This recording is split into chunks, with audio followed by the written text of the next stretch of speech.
दोस्तों नमस्कार, स्वागत है आपका एक बार फिर से वीडियो में। तो हमने जो है पिछला वीडियो देखा था फर्स्ट जो है शिफ्ट का, जो लास्ट ईयर पेपर हुआ था पेट का। अगर आपने वो वीडियो नहीं देखा तो जाके देख लीजिए, ठीक है। मैंने वो अपलोड कर दिया है, सॉल्व है। हालांकि लास्ट ईयर ही आप लोगों ने उसको सॉल्व देख लिया होगा, लेकिन फिर भी एक बार प्रीवियस ईयर के प्रश्नों को देखना चाहिए एग्ज़ाम में जाने से पहले। मेरी तो यही राय है, ठीक है, चाहे वो जिस भी परीक्षा का हो। तो चलिए बिना देर करते हुए देख लेते हैं, एक बार जल्दी जल्दी देख लेते हैं, फिर नेक्स्ट वीडियो से हम लोग टेस्ट पेपर सॉल्व करेंगे, ठीक है। तो चलिए देख लेते हैं। देखिए लास्ट जो था मेरा वीडियो, उसमें भी पहला ही क्वेश्चन जो है पूछा ऐसे ही था। देखिए, निम्नलिखित में से किस क्रम में भारत आए। पिछला वाला वीडियो भी इसी पहला क्वेश्चन ऐसा ही था कि क्रम पूछा था। देखिए इसमें जो है पहले आए फाहियान। फाहियान कब आए? 399। देखिए फाहियान 399 से 412 ईस्वी तक। उसके बाद आते हैं वेनसांग, फिर लास्ट में टॉमस रो। टॉमस रो आए थे 1616 में, ठीक है, जहांगीर के समय, ठीक है। तो ऑप्शन हमारा सी सही हो जाएगा। थोड़ा थोड़ा जान लीजिए इसके बारे में। फाहियान जो है चीनी यात्री थे, बौद्ध भिक्षु थे। गौतम बुद्ध के जन्मस्थल कपिलवस्तु धर्म यात्रा पर आया था। उसकी यात्रा के समय भारत गुप्त वंश राजवंश था। कई बार पूछ लेता है कि जब फाहियान आया तो किसका राजवंश चल रहा था। वेनसांग आया 614 से 630 के बीच में। यह भी एक चीनी यात्री था, ठीक है। वह हर्षवर्धन के शासनकाल में आया। किसके शासनकाल में? हर्षवर्धन की। और उसने अपनी पुस्तक सी यूकी में अपनी यात्रा का तत्कालीन भारत का विवरण दिया है। टॉमस रो आया 1616 में। उस समय जहांगीर का शासनकाल था, ठीक है। इंग्लैंड से आज्ञा लेकर उसने कुछ लोगों को एकत्र कर ईस्ट इंडिया कंपनी की स्थापना की। अब पूछ लेगा कि ईस्ट इंडिया कंपनी की स्थापना किसने की, तो टॉमस रो ने, ठीक। चलिए अगला प्रश्न देखते हैं। सिराजुद्दौला किस युद्ध में अंग्रेजों से पराजित हुआ? तो प्लासी के युद्ध में जो है सिराजुद्दौला अंग्रेजों से पराजित हुआ था। तो अब ये पूछ लेगा कि प्लासी का युद्ध कब हुआ था। तो प्लासी का युद्ध हुआ था 23 जून 1757 को, नदिया जिले में भागीरथी नदी के किनारे। कई बार नदी पूछा गया है, तो नदी के भागीरथी नदी के किनारे, ठीक। अगर जो है बंगाल का नवाब पूछे तो सिराजुद्दौला था उस समय। ब्रिटिश कंपनी के गवर्नर रॉबर्ट क्लाइव के द्वारा हुआ था, ठीक है। तो क्लाइव जो है हरा दिया था सिराजुद्दौला को। युद्ध के बाद नवाब सिराजुद्दौला भागकर कहाँ चले गए? मुर्शिदाबाद। ये भी क्वेश्चन एक बन सकता है। मीर जाफर के पुत्र मीरन ने मोहम्मद बैग के द्वारा हत्या करवा दी उसकी, ठीक है। तो ये भी एक क्वेश्चन बन सकता है। अगला प्रश्न है, इनमें से कौन हड़प नीति का कट्टर समर्थक था? हड़प नीति जानते ही हैं, तो उसका कट्टर समर्थक था लॉर्ड डलहौजी। किसने हड़प नीति अपनाई? लॉर्ड डलहौजी ने, ठीक है। यह एक अनुबंध नीति थी, ठीक है, कॉन्ट्रैक्ट बेस्ड थी, ठीक है। 1848 से 1856 के बीच भारत के गवर्नर जनरल लॉर्ड डलहौजी ने इस नीति को तैयार किया और 7 राज्यों को शामिल किया। देखिए कभी कभी राज्य पूछ लेता है, जिसमें सतारा, झांसी, अवध आदि के मराठा राज्य शामिल थे, ठीक है। इस सिद्धांत के अनुसार कोई भी रियासत या राज्य जो ब्रिटिश ईस्ट इंडिया कंपनी के प्रत्यक्ष शासन के अधीन है, और यदि कोई भारतीय शासक बिना उत्तराधिकारी के मर जाता है और उसे गोद ले लेता है, तो उसे राज्य पर ब्रिटिश शासन का अधिकार हो जाता था, ठीक। ये याद रखिएगा। चलिए आगे बढ़ते हैं नेक्स्ट क्वेश्चन की तरफ। अगला प्रश्न है, पूछा गया था भारतीय इतिहास में धन्वंतरी कौन थे? तो धन्वंतरी कौन थे ये पता है? चंद्रगुप्त विक्रमादित्य के सभा को सुशोभित करने वाले चिकित्सक। चिकित्सक में नाम धन्वंतरी का भी आता है, ठीक है, और चरक का भी आता है। बहुत सारे ऐसे थे प्राचीन काल में जो राजाओं के शासनकाल में थे। नेक्स्ट है, मौर्यकालीन भारत के विवरण वाली इंडिका के लेखक कौन थे? इंडिका के लेखक आपको पता ही है, मेगास्थनीज, ठीक है। मेगास्थनीज जो है सेलुकस का राजदूत था। कई बार पूछा गया है कि सेलुकस का राजदूत कौन था, तो मेगास्थनीज, जो 304 ईस्वी पूर्व में चंद्रगुप्त मौर्य के दरबार में आया था। उसे ग्रंथ इंडिका में मौर्यकालीन प्रशासन की विश्वसनीय जानकारी प्राप्त होती है, ठीक है। यद्यपि उसने कुछ भ्रामक विवरण भी दिया, जैसे मौर्य समाज का 7 वर्गों अथवा जातियों में विभाजन, दास प्रथा का अभाव तथा अकाल न पड़ने का वर्णन आदि, ठीक है। ये गलत स्टेटमेंट थे उसके द्वारा। अगला प्रश्न है हमारा, साइमन कमीशन किस वर्ष भारत में प्रथम बार आया? अगर प्रथम बार पूछे तो 1928 में आया था। ऑप्शन डी इसका सही हो जाएगा। ठीक है, 3 फरवरी 1928 को साइमन कमीशन मुंबई पहुंचा। ठीक है, याद रखिएगा। देखिए इसमें जो है जब क्या बोलते हैं हड़ताल हुई जो है और प्रदर्शन हुआ तो लाठीचार्ज हुआ जिसमें लाला लाजपत राय की मृत्यु हो गई थी, ये याद रखिएगा। नेक्स्ट, भारतीय राष्ट्रीय कांग्रेस का द्वारा किस अधिवेशन में ऐतिहासिक पूर्ण स्वराज मतलब पूर्ण स्वतंत्रता का प्रस्ताव किया गया? तो लाहौर अधिवेशन, ये याद ही होगा। लाहौर अधिवेशन कब हुआ था? 1929 में। ठीक है, देख लीजिए, लाहौर अधिवेशन 1929 में हुआ था। पंडित जवाहरलाल नेहरू द्वारा 31 दिसंबर 1929 को रात्रि 12 बजे रावी नदी के तट पर तिरंगा झंडा फहराया गया और 26 जनवरी 1930 का दिन प्रथम स्वाधीनता दिवस के रूप में मनाए जाने का निश्चय किया गया। तो 26 जनवरी हम लोगों के लिए बहुत महत्वपूर्ण है। चलिए अगला है, निम्नलिखित का मिलान करें। तो देखिए इसमें मिलान करना है। तो इंडियन नेशनल आर्मी एक तरफ जो है पार्टी का नाम दिया है कि किसने गठित की और एक तरफ नाम दिया गया है कौन है। ठीक है, तो इंडियन नेशनल आर्मी का जो है गठन किया गया किसके द्वारा? सुभाष चंद्र बोस के द्वारा, INA जिसे कहते हैं। ठीक है, फिर गदर पार्टी की बात आती है तो गदर पार्टी लाला हरदयाल। ठीक है, मित्र मेला संबंधित है VD सावरकर से और होम रूल लीग इन्हीं बसेंट से। तो हमारा ऑप्शन बी सही हो जाएगा। ठीक, चलिए आगे बढ़ते हैं। नेक्स्ट क्वेश्चन, निम्नलिखित में से किसने महात्मा गांधी के खिलाफत आंदोलन से जोड़ने का विरोध किया? तो मोहम्मद अली जिन्ना ने इसका विरोध किया था। ठीक, चलिए आगे बढ़ते हैं। नेक्स्ट क्वेश्चन, इनमें से कौन सा क्रांतिकारी संगठन ककोरी षड्यंत्र केस में शामिल था? तो हिंदुस्तान रिपब्लिक एसोसिएशन जो है, जिसमें इसका गठन राम प्रसाद बिस्मिल और सचिंद्र सन्याल ने किया था। ठीक है, ये एक क्रांतिकारी संगठन था। ठीक, याद रखिएगा। अगला है, नागार्जुन सागर बांध किस नदी पर बना हुआ है? तो ये बना हुआ है कृष्णा नदी पे, याद रखिएगा। कुछ ऐसे भी याद रख सकते हैं, अर्जुन और कृष्ण का संबंध, मतलब नागार्जुन सागर और कृष्णा नदी। ठीक, यह बांध तेलंगाना राज्य में स्थित है। इस बांध को बनाने की परिकल्पना 1903 में ब्रिटिश राज के समय की गई थी। 10 दिसंबर 1955 में इस बांध की नींव पंडित जवाहरलाल नेहरू ने रखी थी। इसका निर्माण 1966 में पूरा हुआ। ठीक, अगला प्रश्न है, माउंट एवरेस्ट पर प्रथम बार चढ़ाई किस वर्ष की गई? तो 1953 में प्रथम बार चढ़ाई की गई। ठीक है, कौन है? 29 मई 1953 के नेपाल के तेंजिंग नोर्गे शेरपा और न्यूजीलैंड के एडमंड हिलेरी ने पहली बार माउंट एवरेस्ट पर चढ़े और इस दिन को विश्व में अंतर्राष्ट्रीय माउंटेन दिवस के रूप में मनाया जाता है। तो 29 मई को माउंटेन दिवस मनाया जाता है। ठीक, चलिए आगे बढ़ते हैं। हमारा नेक्स्ट प्रश्न है जो है, भरतपुर में स्थित अभ्यारण्य या राष्ट्रीय उद्यान का नाम क्या है? तो भरतपुर में केवलादेव घाना राष्ट्रीय उद्यान है, याद रखिएगा। ठीक है, भरतपुर में स्थित पक्षी अभ्यारण्य या राष्ट्रीय उद्यान का नाम केवलादेव घाना राष्ट्रीय उद्यान है। ठीक है, ये राजस्थान में है, याद रखिएगा। ठीक, अगला है, भिलाई इस्पात संयंत्र के लौह अयस्क का स्रोत है। तो इसका स्रोत क्या है? दल्ली राजहरा, आपने पढ़ा होगा। ठीक है, दल्ली राजहरा। इस संयंत्र की स्थापना सोवियत संघ की सहायता से 1955 में की गई थी। ठीक है, चलिए अगला प्रश्न देखते हैं। नीचे दिए गए दर्रों और उनके स्थानों को कौन सा जोड़ सही नहीं है पूछा है। प्रश्नों को बहुत ध्यान से पढ़ना है कि कौन सा सही नहीं है। तो इसमें देखिए, इसमें जो है पहला, दूसरा और तीसरा गलत है। ठीक है, तीनों सही नहीं है, चौथा सही है। नाथुला और जेलेपला सिक्किम में है, ये तो कंफर्म है। बाकी देख लेते हैं, जोजिला और बुर्जिल कहाँ है? लद्दाख में है। ठीक है, जम्मू कश्मीर की जगह लद्दाख में है। बारालापचा और सिपकीला कहाँ है? ये हिमाचल प्रदेश में है। कहाँ? हिमाचल प्रदेश में।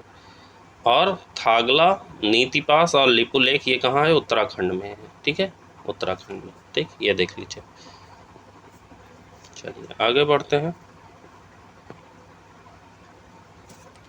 नेक्स्ट क्वेश्चन है, किसके बढ़ने के फलस्वरूप निजी निवेश में वृद्धि की अधिक संभावना होगी? तो ये है नई पूंजी के अनुमानित प्राप्ति की बढ़ने पर जो है निवेश में वृद्धि की अधिक संभावना होती है। अगला प्रश्न है, भारत की राष्ट्रीय आय का आकलन करने वाली संस्था है? तो केंद्रीय सांख्यिकी संगठन CSO जो है इसका आकलन करती है राष्ट्रीय आय का। इसकी स्थापना कब हुई? 1951 में की गई। ठीक है, इसका मुख्यालय कहाँ है? नई दिल्ली में। ठीक, याद रखिएगा। चलिए आगे बढ़ते हैं। देखिए आसान क्वेश्चन, इसी तरह फैक्ट वाले क्वेश्चन पूछे जाते हैं।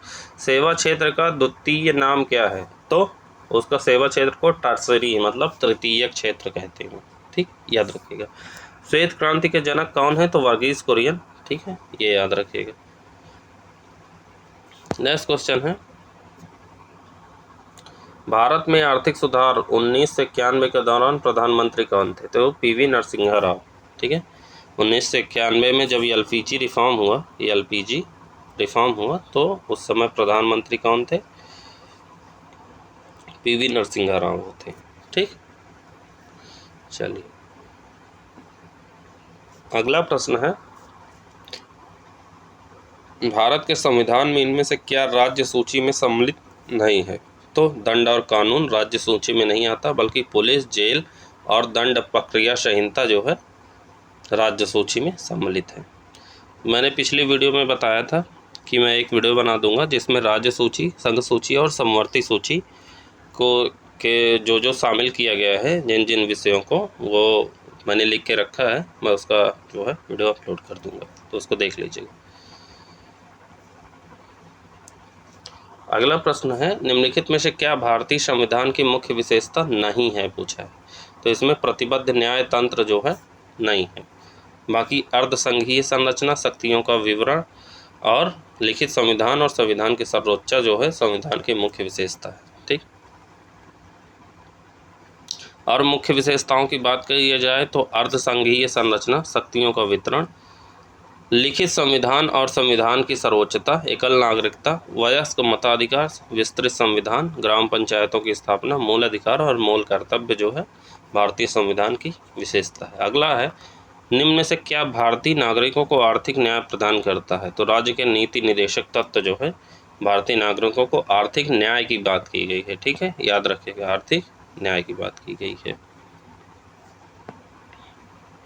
चलिए अगला प्रश्न है, भारतीय संविधान का कौन सा अनुच्छेद राज्य सरकारों को ग्राम पंचायतों के आयोजन के लिए निर्देशित करता है? तो अनुच्छेद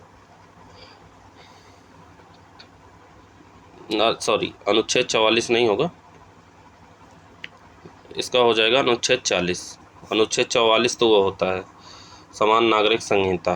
ठीक, तो अनुच्छेद 40। ठीक है, अनुच्छेद 40 हो जाएगा समान नागरिक संहिता। अरे सॉरी, राज्य सरकारों को ग्राम पंचायतों के आयोजन के लिए निर्देशित करता है, तो अनुच्छेद 40 करता है। अनुच्छेद 38 का क्या कार्य है? राज्य लोक कल्याण की अभिवृद्धि के लिए सामाजिक व्यवस्था बनाए रखना। 44 के लिए समान सिविल संहिता, नागरिक संहिता यहाँ होगा। ठीक है, और 1946 अनुसूचित जातियों, अनुसूचित जनजातियों और अन्य दुर्बल वर्गों के शिक्षा और अर्थ संबंधी हितों की अभिवृद्धि। ठीक, चलिए आगे बढ़ते हैं। अगला प्रश्न है, त्रिस्तरीय पंचायती राज व्यवस्था का विचार किसने दिया था? तो इसका विचार बलवंत राय मेहता कमेटी ने दिया था। ठीक है, इसने अपनी रिपोर्ट का प्रस्तुत की 1957 में। ये फैक्ट कई बार पूछा गया है, तो याद रखिएगा। चलिए आगे बढ़ते हैं। नेक्स्ट क्वेश्चन पूछा है कि बिजली का प्रवाह सर्किट में कब होता है? ठीक है, तो बिजली का प्रवाह सर्किट में सदैव होता रहता है। तो इसमें जो है सारे ऑप्शन गलत है। ठीक है, जब तक मेन बोर्ड से कट ना जाए तब तक जो है प्रवाह होता रहता है। अगला है, प्रतिरोध की एसआई इकाई क्या है? तो प्रतिरोध की होती है ओम। ठीक है, विद्युत धारा की क्या होती है? एम्पियर, धारिता की फैराडे और ऊर्जा की वोल्ट। ठीक, याद रखिएगा। चलिए अगला प्रश्न है, नींबू का खट्टा स्वाद इनमें से किसकी उपस्थिति के कारण होता है? तो साइट्रिक अम्ल जो है, पिछले वीडियो में भी मैंने बताया था, साइट्रिक अम्ल की उपस्थिति के कारण। संतरा पूछा था, ठीक है, पिछले वीडियो में, और इसमें जो है नींबू पूछा है। देख लीजिए, एसिटिक एसिड सिरका स्रोत है, ऑक्सैलिक अम्ल टमाटर, फॉर्मिक एसिड चींटी, माइलिक एसिड सेब, ठीक है, माइलिक एसिड, लैक्टिक एसिड दही या व खट्टा दूध, और टार्टरिक इमली में, ठीक है। अगला प्रश्न है, कर्कटजनक रसायन होता है, कर्कटजनक मतलब कार्सियोजेनिक जिसे इंग्लिश में कहते हैं। देखिए, हिंदी ट्रांसलेशन आपको याद रखना है, इंग्लिश उसका क्या होगा। अगर आपको हिंदी में समझ नहीं आता है तो आप एक बार इंग्लिश को ज़रूर पढ़िएगा, इसीलिए बाइलैंग्वेज होता है जीएस के पेपर और मैथ के। आप लोग जब देखिएगा तो एक बार ज़रूर ध्यान से पढ़ लीजिएगा, हिंदी समझ में आए तो इंग्लिश देख लीजिएगा, तो कैंसर होता है, ठीक।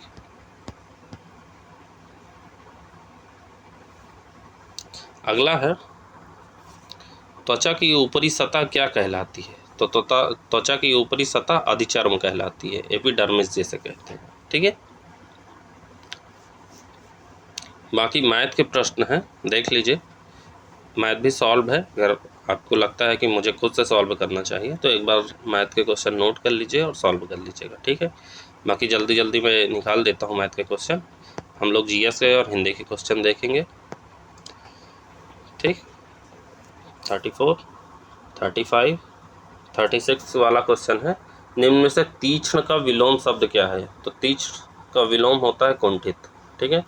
तीव्र का विलोम क्या होता है? मंथर या मंद, ठीक है। तृष्णा का विलोम होता है तृप्ति, और त्यात्री का विलोम होता है त्यागी, का विलोम होता है गृही, जो त्याग दे या जो गृहस्थ अपना ले। चलिए आगे बढ़ते हैं, अगला प्रश्न देखते हैं। गजवदन, गजवदन का पर्यायवाची शब्द क्या है? तो गणपति होता है, ठीक है। गजवदन का पर्यायवाची शब्द गणपति, ठीक है। और जो है गणपति यानी गणेश। तो बाकी पर्यायवाची देख लीजिए गणेश के, गणपति, गणनायक, गौरी नंदन, विनायक, विघ्न नाशक और लंबोदर, ठीक। अगला प्रश्न है, कांटों से भरा हुआ वाक्य के लिए नीचे दिए गए विकल्प में से एक शब्द चुनिए। तो कांटों से भरा हुआ क्या हो गया? कंटका कीर्ण, ठीक है। और छितसया या फैलाया हुआ मतलब विकीर्ण। अगला प्रश्न है, दूध का दूध और पानी का पानी करना मतलब क्या होगा? उचित निर्णय करना, ठीक। अगला है, शुद्ध वर्तनी का चयन कीजिए। शुद्ध वर्तनी को बहुत ध्यान से पढ़ना। तो देखिए, इसमें बहिष्कार एकदम सही लिखा हुआ है, बाकी ये बहिष्कार, बाहिष्कार, बहिष्कार ये सारे गलत है, ठीक है। अगला है, पैसेज हमारा दिया हुआ है, इंग्लिश का पैसेज है। पैसेज एक बार मैं पढ़ देता हूँ, उसका आंसर भी देख लें। पैसेज है, I climbed into bed and rolled myself in my blanket first extinguished the light that burned steadily near the door.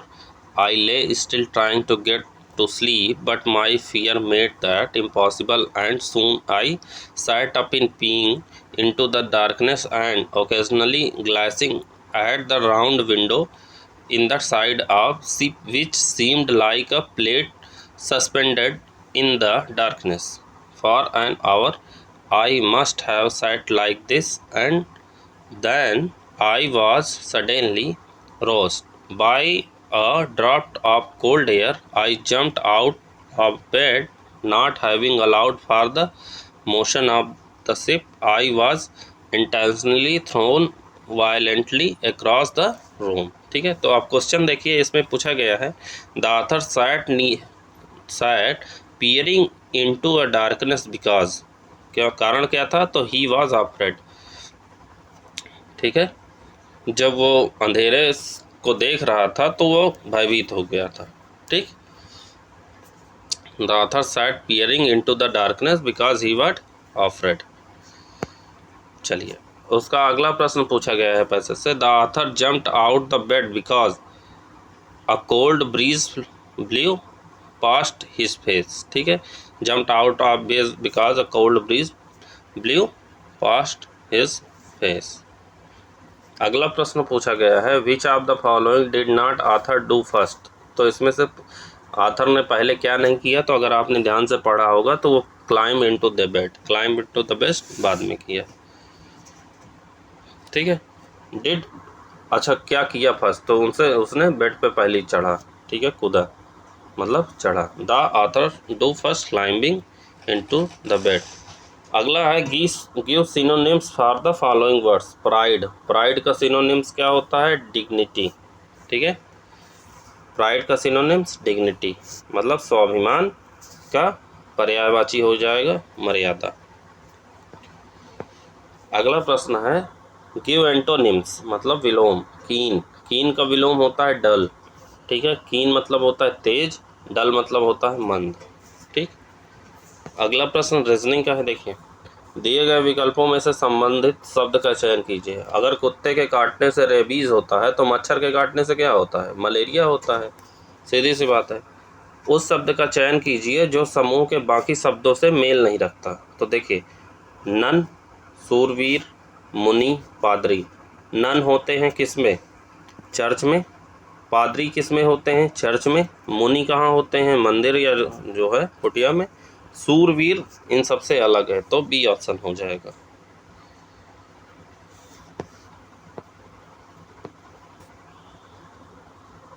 अगला है निश्चित कोड भाषा में कंप्यूट्रॉन को लिखा जाता है। देखिए ऐसे, इस कोड भाषा में एडवांटेज को क्या लिखा जाएगा? तो एडवांटेज को लिखा जाएगा ये। ठीक है, बहुत आसान क्वेश्चन है, आप लोग सॉल्व कर लीजिएगा। ठीक, बाकी रीजनिंग के भी सवाल को हम लोग स्किप कर देते हैं, आप लोग देख लीजिए किस तरह सॉल्व किया गया है, ये भी दिया गया है। ठीक है, कैलेंडर का एक सवाल जरूर आता है, पढ़ के जरूर जाइएगा। यदि 18 फरवरी 2005 को शुक्रवार है तो 18 फरवरी 2007 को कौन सा दिन होगा? ठीक है, तो शुक्रवार है, तो 2005 में शुक्र है, 2006 में क्या होगा? शनिवार, 2007 में रविवार हो जाएगा। एक एक जो है दिन बढ़ता जाएगा। अगला है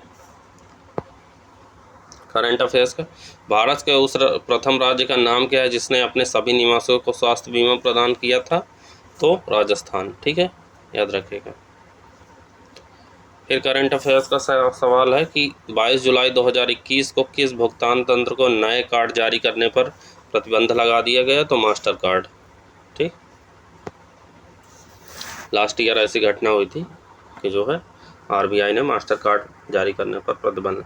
योग के बारे में जागरूकता बढ़ाने के उद्देश्य से भारत में किसके द्वारा मोबाइल ऐप नमस्ते योग शुरू किया गया था? तो आयुष मंत्रालय द्वारा। ठीक, अगला प्रश्न है टोक्यो ओलंपिक 2021 में किसको भारतीय दल के ध्वजवाहक के रूप में नामित किया गया था? तो इसमें सारे प्रश्न गलत हैं। ठीक है, इसमें जो है किसको? टेकचंद को जो है भारतीय ध्वजवाहक दल के रूप में नामित किया गया था। ठीक, सारे ऑप्शन गलत थे। अगला प्रश्न है 2021-22 के दूसरे क्वार्टर मतलब जुलाई सितंबर के लिए सुकन्या समृद्धि की खाते की ब्याज दर क्या है? तो खाते की ब्याज दर थी 7.6%। अभी का नया देख लीजिएगा ब्याज दर 7.5% है शायद इस समय सुकन्या समृद्धि का, सबसे ज़्यादा है। अभी कुछ दिन पहले मैंने वो डाटा देखा था, एक बार आप लोग देख लीजिएगा, अदरवाइज़ मैं बता दूंगा डाटा कि किसकी ब्याज दर कितनी है। ठीक, एक प्रश्न ये पूछा गया था कि भारतीय सेना ने कश्मीर में अपनी एक फायरिंग रेंज का नाम बॉलीवुड अभिनेत्री के नाम पर रखा है? तो विद्या बालन के नाम पर रखा था। ठीक, अगला है किस देश का पासपोर्ट विश्व में सबसे शक्तिशाली? तो वो जापान का है, इस साल भी जापान का ही है। हेनले एंड पार्टनर्स द्वारा ये जारी किया जाता है। ठीक है, तो याद रखिएगा। अगला प्रश्न है तमिलनाडु विधानसभा 2021 का चुनाव किस राजनीतिक दल ने जीता था? तो डीएमके ने जीता था। ठीक है, वैश्विक सूचकांक 2021 में कौन सा स्थान ठीक है शीर्ष पे था? तो आइसलैंड था। इस साल का देख लीजिएगा। कौन सा राज्य सरकार ने मुख्यमंत्री दलित सशक्तिकरण योजना को लागू किया था? तो तेलंगाना ने। ठीक है, चलिए अगला बढ़ते हैं। निम्न में से किस देश को थंडर ड्रैगन की भूमि के रूप में जाना जाता है? तो थंडर ड्रैगन भूटान की भूमि को कहा जाता है। ठीक है, याद रखिएगा। पूछा जा सकता है फिर से। रियाद किस देश की राजधानी है? तो राजधानी है रियाद सऊदी अरब की। ठीक है, सऊदी अरब की राजधानी रियाद, म्यांमार की नायपीडा, बांग्लादेश की ढाका, नेपाल की काठमांडू। ठीक है,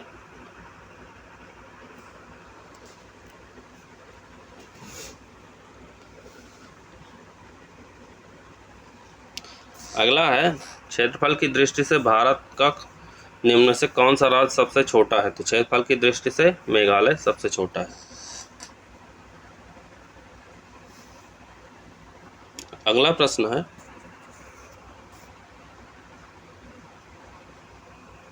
राज्यसभा के चुने हुए सदस्यों का कार्यकाल कितने वर्ष का होता है? पॉलिटी का क्वेश्चन है तो 6 वर्ष का होता है। राज्यसभा पूछा है, अच्छा ध्यान से। विश्व में संयुक्त राष्ट्र दिवस कब मनाया जाता है? तो ये मनाया जाता है 24 अक्टूबर को। ठीक, याद रखिएगा। अगला प्रश्न है, अंतर्राष्ट्रीय न्यायालय कहाँ स्थित है? तो ये द हेग में स्थित है। ठीक, इसकी स्थापना संयुक्त राष्ट्र संघ की घोषणा पत्र के अंतर्गत हुई। इसका उद्घाटन अधिवेशन 18 अप्रैल 1946 ईस्वी को हुआ। इसका मुख्यालय द हेग नीदरलैंड में है। ठीक, अगला है, विश्व प्रसिद्ध खजुराहो मूर्तिकलाएं स्थित हैं? तो ये मूर्तिकलाएं मध्य प्रदेश में स्थित है। ठीक, अगला प्रश्न है, प्रसिद्ध नवकाले बारा उत्सव इनमें से किस राज्य से संबद्ध है? ठीक है, तो नवकाले उत्सव कहाँ मनाया जाता है? ओडिशा में मनाया जाता है। ठीक है, यह अधिकांश जगन्नाथ मंदिरों में मनाया जाता है। अगला है, निम्न में से कौन सा एक हरित गृह गैस नहीं है? ठीक है, ये ऑप्शन में तो नाइट्रोजन जो है हरित गृह गैस नहीं है, बल्कि मीथेन, कार्बन डाइऑक्साइड और क्लोरोफ्लोरोकार्बन जो है हरित गृह गैस है। अर्जुन पुरस्कार किसके लिए दिए जाते हैं? याद रखिएगा, तो ये दिए जाते हैं खेल के क्षेत्र में उत्कृष्ट प्रदर्शन के लिए। ठीक, अगला प्रश्न है हमारा गद्यांश है, इसको पढ़ना है और 71 से 75 तक के उत्तर देना। चलिए गद्यांश पढ़ ही लेते हैं, काफ़ी बड़े हैं लेकिन चलिए पढ़ते हैं। स्वतंत्रता संग्राम मनुष्य में उत्तम और स्पृहणीय विशेषताएं पैदा करता है। भारतीय स्वतंत्रता संग्राम भी इसका अपवाद नहीं है। महात्मा गांधी के नेतृत्व में यह युद्ध बिना किसी ईर्ष्या, द्वेष तथा खून खराबे के लड़ा गया। गांधी जी ने इसे सत्याग्रह कहते थे। इसके पीछे उनकी शिक्षा, धार्मिक आस्था तथा अन्य उपलब्धियों का उतना हाथ नहीं था जितना उनके सदाचरण और व्यवहार का। इस स्वतंत्र आंदोलन को स्मरण रखने का मुख्य कारण यह है कि यह जनतांत्रिक था, अर्थात इसमें देश के हर वर्ग और जाति के लोग सम्मिलित थे, चाहे वो धनी हो या गरीब हो, नर हो या नारी हो, अथवा विभिन्न संप्रदायों के। इसके साथ ही यह धर्मनिरपेक्षक और स्वतंत्रता कर्मियों का संघर्षशील राष्ट्रीय आंदोलन था। स्वतंत्र भारत के नागरिक के रूप में हम आज तक जनतांत्रिकता और धर्म के निरपेक्षता का लाभ उठा रहे हैं। हम सोच नहीं सकते कि इतने बड़े देश में अपना शासन करने के लिए हम अपना प्रतिनिधि नहीं चुन सकते थे, या कोई गंदा कानून लागू कर दिया जाता है तो हम उसके विरुद्ध आवाज़ नहीं उठा सकते थे, और हम अपनी राय स्वतंत्रतापूर्वक व्यवहार नहीं कर सकते थे। तो अब प्रश्न पूछा है कि उपर्युक्त गद्यांश में प्रयुक्त स्पृहणीय शब्द का अर्थ क्या है? तो इसका अर्थ होता है प्राप्त करने योग्य। अगला है, गद्यांश में लेखक ने मुख्य रूप से बताया है कि, क्या बताया है? कि आज़ादी में क्रांतिकारियों की विशेष भूमिका थी। चलिए अगला है कि गद्यांश में लेखक का उद्देश्य क्या था? तो लेखक का उद्देश्य था भारतीय स्वतंत्रता संग्राम की विशेषता बताना। धर्मनिरपेक्षता का क्या अभिप्राय है? काफ़ी सुनते हैं कि धर्मनिरपेक्षता क्या है, तो सभी धर्मों का आदर करना। अगला है कि कैसे माना जाए कि हमारा स्वतंत्रता संग्राम जनतांत्रिक था? तो इसमें सभी जातियों, वर्गों और धर्मों के लोगों ने भाग लिया था। ठीक, अगला प्रश्न भी हमारा जो है पैसेज ही है, तो देख लेते हैं।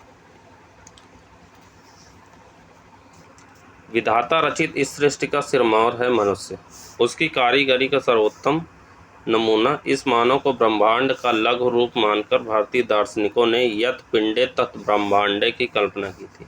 उनकी यह कल्पना मात्र कल्पना नहीं थी।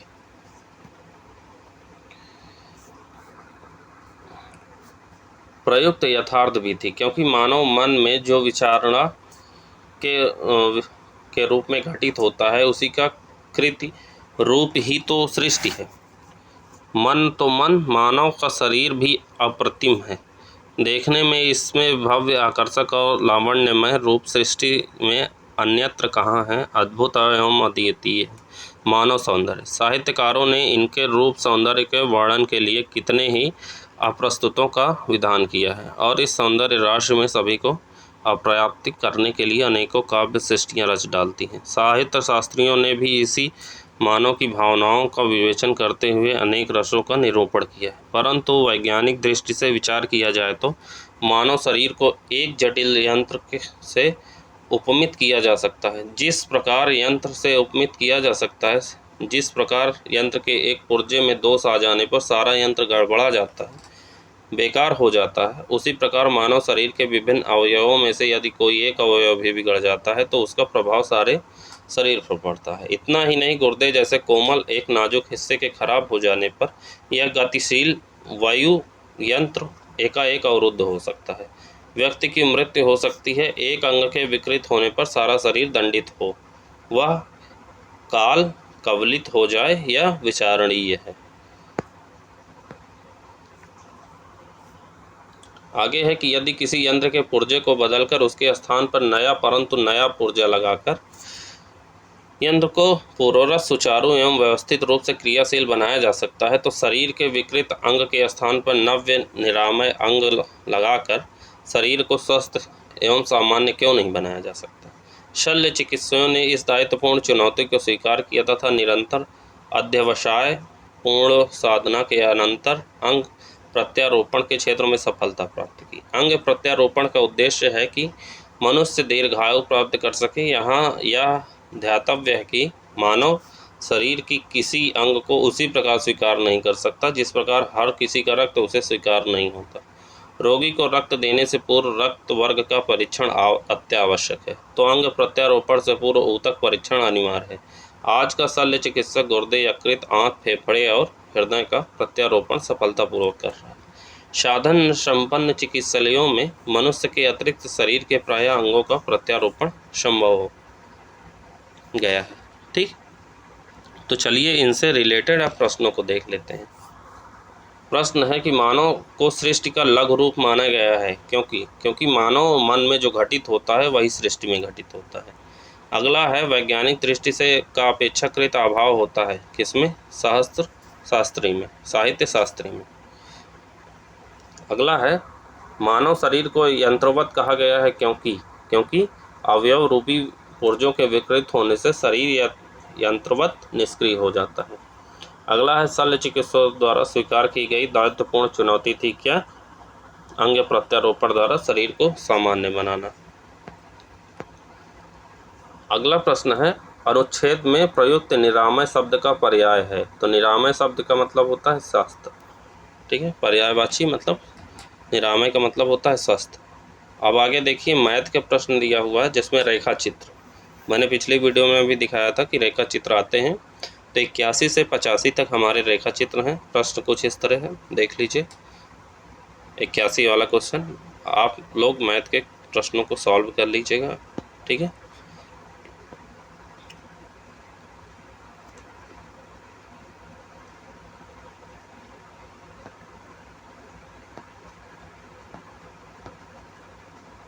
ठीक है। 91 से 95 तक तालिका दी हुई है। ठीक है, ये भी देख लीजिएगा। और 95 से लेके 96 से लेके 100 तक जो है तालिका और सारणी दी गई है।